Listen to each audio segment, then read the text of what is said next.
Searching for Your Ancestor, the Genealogical Impact of Forced and Voluntary Virginia Migration will be held on Saturday, September 14th, 2019 from 9 a.m. to 5 p.m. at the Library of Virginia.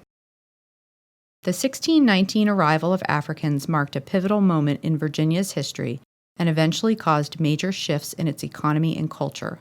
The 400th anniversary of this seminal event invites us to examine its influences on the practice of family history, as well as the impact of subsequent migrations to, from, and within the Commonwealth. Join us for an exciting day of family history exploration and networking.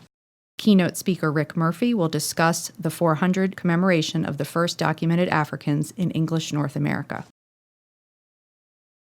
For more information, contact Ashley Ramey at ashley.ramey@lva.virginia.gov, or you can call at 804-692-3001.